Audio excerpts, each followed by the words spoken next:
अगर मैं आपको 1000 भाषाओं में भी समझाऊंगा तो आपको समझ में नहीं आएगा। और इस समय आउटर स्पेस से इन्वेडर हमारी धरती पर आ चुके हैं। यूजिनहो जैसे ही बेरू को नोटिस करता है, ये क्या है? Solo Leveling Ragnarok dub explain with anime X. आज के हिंदी डब में तुम्हारा स्वागत है मुन्ना, मैं हूँ बेरू। चलो इस चैप्टर की शुरुआत करते हैं। तो इस चैप्टर की शुरुआत होती है इटारीम से। सॉरी ये इटारीम नहीं है बल्कि ये है वर्चुअल रियलिटी गेम और इसे बनाया है यूजिनहो की कंपनी ने। यूजिनहो इसके बारे में और बताता है। किसी ने भी नहीं सोचा था इंडस्ट्री के सबसे बड़े गेम का निर्माण एक गेम कंपनी में होगा, वो भी नौजवान एहजिन की कंपनी में। अब यहाँ पर हमें पास्ट का सीन दिखाया जाता है, आई मीन चैप्टर दिखाया जाता है। जब सुहो यूजिनहो की कंपनी में एंटर करता है तब एक आदमी इससे पूछता है, क्या आप हो मिस्टर संग सुहो? और सुहो कहता है, हाँ मैं ही हूँ मिस्टर संग सुहो। और ये आदमी इससे कहता है, हमें सीईओ ने कहा था कि यहाँ पर कोई खास इंसान आने वाला है, तो ठीक है आप मेरे पीछे आ सकते हैं। और सुहो कहता है, अंकल की कंपनी में यहाँ पर पहली बार मेरा आना हुआ है। सुहो ये नोटिस करता है कि यहाँ पर बहुत सारे अवेकनर्स है, लेकिन इसके बारे में सुहो इस आदमी से कुछ पूछे इससे पहले ये आदमी ही इससे कहता है, शायद आपको थोड़ा सा अजीब लग रहा होगा क्योंकि हमारी कंपनी में बहुत सारे अवेकनर्स हैं। यहाँ पर इतने सारे अवेकनर्स सिर्फ इसीलिए है क्योंकि हर कोई डंजन में जाके अपनी जान जोखिम में नहीं डालना चाहता, लेकिन अगर इन्हें अच्छी सैलरी दी जाए तो ये हमारे लिए 2 काम करेंगे, गार्ड भी और वर्कर भी। अब सुहो कहता है, क्या हंटर का गेम कंपनी में कोई काम हो सकता है? और ये आदमी इससे कहता है,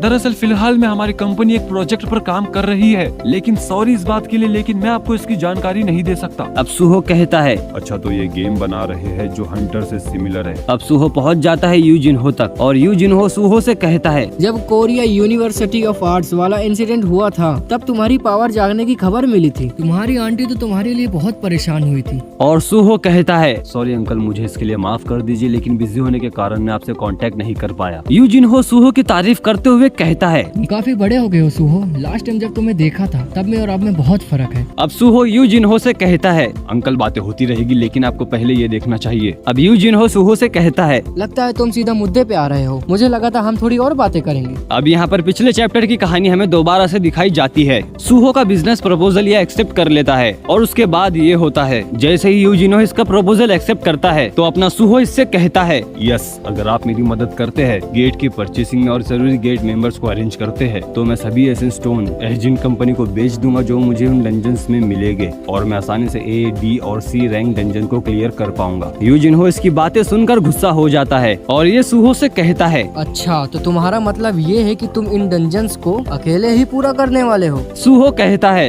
दरअसल मेरे पास एक रास्ता है जिससे मैं अकेले ही ये काम कर सकता हूँ। यूजिनहो गुस्से में कहता है, सुहो यहाँ पे सिर्फ तुम ही अवेकनर नहीं हो, मैं भी एक D रैंक हंटर हूँ जो तुमसे ज्यादा हाई रैंक लेवल है और ये गेट मैं भी अकेला पूरा नहीं कर सकता, तो तुमको क्यों लगता है कि तुम कर सकते हो? और एक बात पूछूं, तुम इन गेट में जाने के लिए इतना सीरियस क्यों हो? कहीं ये बात तो नहीं है कि तुम्हें ऐसा लगता है कि तुम्हारे मॉम और डैड इस डंजन में गिर गए हो? और सुहो अगर ये बात है तो तुम्हें वेट करना पड़ेगा क्योंकि मैं अभी भी हंटर्स को हायर करने के बारे में सोचूंगा। सुहो मन ही मन कहता है, मुझे पता था ऐसा ही होगा। अब बेरू कहता है, यंग मोनार्क क्या आप इन्हें सच में सब कुछ बताना चाहते हैं? और सुहो कहता है, हाँ क्योंकि अंकल ही वो आदमी है जिन पर मैं आंख बंद कर भी भरोसा कर सकता हूँ। अब सुहो अपना सर झुकाकर यूजिनहो को सब कुछ बताता है। अंकल दरअसल मैं एक ऐसा हंटर हूँ जो लेवल अप करता है और इस समय आउटर स्पेस से इन्वेडर हमारी धरती पर आ चुके हैं, लेकिन वो फिलहाल में छुपे हुए हैं और उन्हें रोकने के लिए मुझे मैजिक बीस्ट को खत्म करके अपने आप को और ताकतवर बनाना होगा। मेरे पास अब यही रास्ता है कि मैं अकेले डंजन में जाऊँ और भी ज्यादा ताकतवर बन के लौटूं। यूजिनहो सुहो की बातें सुनकर हंसने लगता है और ये कहता है, सुहो तुम भी अच्छा मजाक करते हो,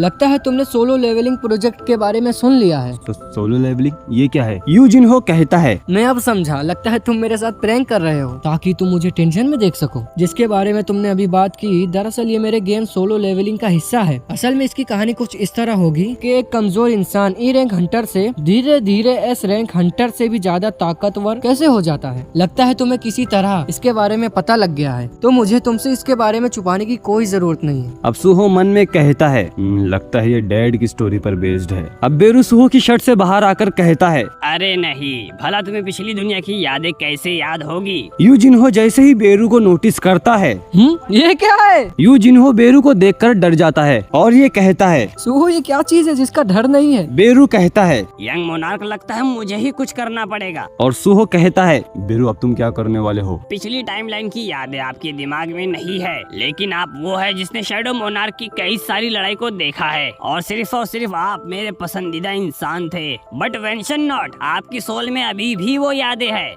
अगर मैं आपको 1000 भाषाओं में भी समझाऊंगा तो आपको समझ में नहीं आएगा। इससे अच्छा है कि मैं करके दिखाऊं। जिनवू ने जो कि इसे दी थी उसका इस्तेमाल अब ये यू जिनहो पर करता है और अब यू जिनहो को सब कुछ याद आता है। ये अपने आप को ही वापस देखता है।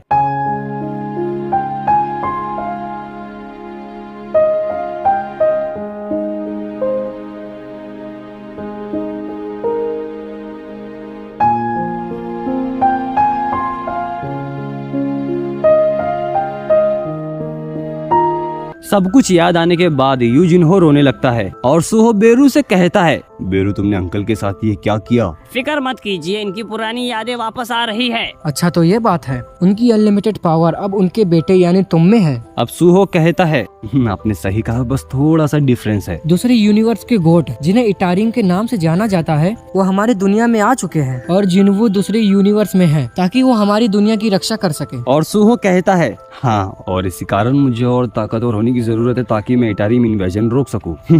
सच में तुम हंस रहे हो, वो भी इतना खतरनाक सिचुएशन में। सच में सुहो तुम बिल्कुल अपने डेड पे गए हो। अब यू जिनहो सुहो का प्रपोजल एक्सेप्ट कर लेता है। सुहो बहुत ज्यादा खुश हो जाता है और ये यहाँ से चला जाता है। लेकिन यू जिनहो जिनवू के लिए थोड़ा सा परेशान है। ये अपने मन में कहता है, इसका मतलब वो अभी भी अकेले ही मुश्किलों का सामना कर रहा है। जिनवू तुम ही ने मेरी याददाश्त वापस लाई है। अब तुम ये चाहते हो कि मैं सुहो की मदद करूं तो तुम फिक्र मत करो, मैं पूरे दिल से सुहो की मदद करूंगा और ये मेरा वादा है तुमसे। अब सुहो गेट के पास आ जाता है, वो भी एक मास्क पहनकर। यहाँ पर एक हंटर अब सुहो को कहता है, क्या तुम सच में हमें 40 मिलियन वॉन देने वाले हो, वो भी सिर्फ गेट के बाहर निगरानी करने के? सुहो कहता है, हाँ तुमने सही कहा। और ये कहकर सुहो अंदर अकेले जाने लगता है और ये हंटर इससे कहता है, क्या तुम अकेले अंदर जा रहे हो? लगता है तुम्हें अपनी ताकत और स्किल पर बहुत घमंड है, लेकिन तुम डंजन को अंडर एस्टिमेट करके गलती कर रहे हो। खैर अगर तुम्हें लगता है कि तुम अकेले अंदर संभाल नहीं सकते तो तुम हमें कभी भी बुला सकते हो। सुहो इसे थैंक यू कहता है और अंदर चला जाता है। अब ये एसिल और ग्रे को समन करता है। ये तीनों मिलकर सामने खड़े मॉन्स्टर्स को हंट करते हैं और सुहो मन में कहता है, डैड आज इतने ज्यादा ताकतवर सिर्फ और सिर्फ खुद की मेहनत से बने हैं, तो अब मेरी बारी, चलो लेवल अप करें। और ये थी इस चैप्टर की समाप्ति। मैं ऐसे ही और अदर एनीमे और मांगा का डब एक्सप्लेनेशन करता हूँ, तो तुम चाहो तो इस चैनल पर विजिट कर लो और सब्सक्राइब भी कर लो।